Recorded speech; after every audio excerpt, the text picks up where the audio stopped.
임신부들을 괴롭히는 것들 중에 커피를 꼽는 사람들이 많습니다. 수년간 매일 마시던 커피를 끊는다는 게 여간 어려운 게 아니기 때문입니다. 임신 준비하고 사실 알게 될 때까지 12주 정도까지는 아예 끊었어요. 끊고 그 뒤로는 하루에 한 잔 정도 자제해서 먹고 있어요. 임신 전에는 커피를 좋아해서 매일 아침 한 잔씩 커피를 마셨었는데 지금은 임신하고 나서는 디카페인 커피로 일주일에 한두 잔 정도 마시고 있습니다. 우리나라 성인 여성은 일주일에 평균 9잔의 커피를 마십니다. 그런 점에서 임신 기간 동안 커피를 끊는다는 게 결코 쉬운 일은 아닌데요. 태아는 태반이라는 든든한 필터를 거치기 때문에 커피를 무조건 마시면 안 된다고 지나치게 걱정할 필요는 없다는 의견들도 많습니다. 다만 꼭 기억해야 하는 것은 가급적 적게, 마시더라도 하루에 최대 2잔을 넘기면 안 된다는 겁니다. 카페인 섭취가 임신을 방해한다는 뚜렷한 증거는 아직까지 없지만 유산 위험은 뚜렷하게 높인다는 연구가 많기 때문입니다. 실제로 미국 국립보건원사나 국립아동보건인간개발연구소는 하루 2잔 이상 카페인 음료를 마신 경우 유산 위험이 현저히 높아졌다고 경고하고 있습니다. 또 2017년도에 발표된 덴마크 연구팀에 따르면 하루 300mg 이상의 카페인을 섭취하면 자연 유산 위험이 1.37배, 하루 600mg 이상의 카페인을 섭취하면 자연 유산 위험이 2.32배 높아졌습니다. 임신을 기다리는 여성에게 예방적 조치로 세계보건기구에서는 카페인 섭취를 하루 300mg 이하로 줄일 것을, 유럽 식품안전국에서는 200mg 이하로 제한할 것을 권하고 있습니다. 임신을 위해서 커피를 꼭 끊어야 하나요? 라는 질문에 지금까지의 연구 결과를 종합해서 답한다면 꼭 끊어야 할 필요는 없습니다. 하지만 임신 중에는 가급적 제한하는 것이 좋겠습니다. 임신부들을 괴롭히는 것들 중에 비만도 빼놓을 수 없습니다. 비만은 임신을 어렵게 하는 중요한 요소로도 꼽히는데 어렵게 임신이 돼도 각종 위험이 따라다닙니다. 또 많은 임신부가 어차피 불러오는 배라는 생각에 비만이 되는 것을 간과하는 경우가 있지만 본인은 물론 태아의 건강에도 해가 될 수 있습니다.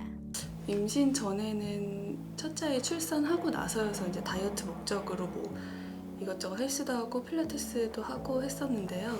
임신하고 나서는 그냥 핑계 삼아 더 안 하게 된 것도 있고 이제 지금 후반기에 들어서면서도 몸이 좀 버거워지고 힘들어서 주변 산책하는 정도만 하고 있어요.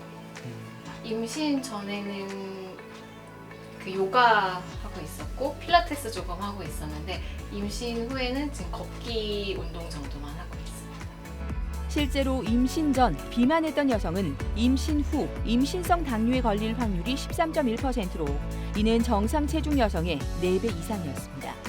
또 미국 의학협회 저널에 따르면 비만한 산모는 일반인보다 유산 확률이 3배 높은 것으로 나타났습니다.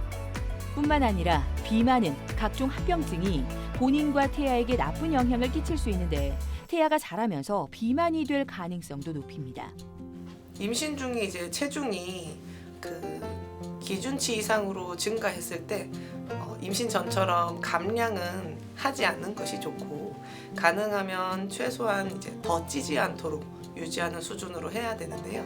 운동을 겸해서 식사를 하실 때 임신 전에도 이제 살이 찌는 음식이 똑같이 임신 후에 더 살이 잘 찌기 때문에 밀가루를 너무 과하게 먹는다든지 아니면은 당을 많이 올릴 수 있는 그런 음식들을 뭐든지 적당히 먹어야 되고 그리고 골고루 새끼를 나눠서 잘 드시는 것이 제일 좋고 편하게 생각하시면 이제 당뇨 환자들이 처음에 혈당 조절을 할 때 식이 조절부터 하거든요. 현미밥을 먹는다든지 야채를 많이 먹는다든지 결국 임신 중에도 똑같은 트렌드로 조금 평소에 이제 살이 찌는 음식을 많이 드시면 그것을 줄이는 것부터 시작하시면 될 것 같습니다. 반면 임신 중에 조금만 운동량을 늘려도 큰 도움이 된다는 연구 결과들도 있습니다. 스페인과 캐나다 공동 연구진이 임신 초기 여성 508명을 대상으로 정기적인 운동 여부에 따라 출산했을 때까지 추적 조사한 결과 규칙적으로 운동한 여성들이 진통을 더 짧게 하는 등 아이를 순조롭게 출산할 가능성이 높았습니다. 또 스페인에서 진행한 연구에 따르면 임신 중 운동을 꾸준히 할 경우 임신 후기 및 산후 우울증 예방에도 효과적이었습니다. 비만은 당뇨와 같이 만성 관리가 필요한 질환이에요. 산모들은 내가 당뇨에 걸렸다고 하면은 혈당 조절을 해야 된다고 생각하고 열심히 조절들을 하는데 비만한 상태에서 시작한 사람들은 본인이 질환이라고 인지를 하지 않기 때문에 그것에 대한 리스크를 생각하지 않는 경향들이 있거든요. 아기 쪽 측면에서는 오히려 비만이신 분들이 아기가 안 크게 되거든요. 안 크고 양수가 또 작아지게 되고 그런 문제들이 또 생겨요. 그래서 그것도 좀 확인을 해봐야 되고 비만도에 따라서 다르긴 하지만 본인의 체중이 체질량 지수 기준으로 30 이상의 이제 동양 사람 기준으로 27.5인데 27.5 이상의 정말 그 비만 중에 좀 고등도의 비만이다 그러면 체중을 거의 늘리지 않는 방향으로 좀 많이 늘려도 기껏해 한 6kg 정도 늘리는 정도로 꾸준히 관리를 하는 게 아까 말씀드렸던 뭐 아기가 안 큰다든가 양수가 적어진다든가 혈압이 높아진다든가 그런 리스크를 줄이는 방법이에요. 임신부를 괴롭히는 커피와 비만. 커피는 최소한으로 줄이고 적절한 운동과 식단 관리를 통해 비만을 예방해야 한다는 점을 꼭 기억해야 합니다.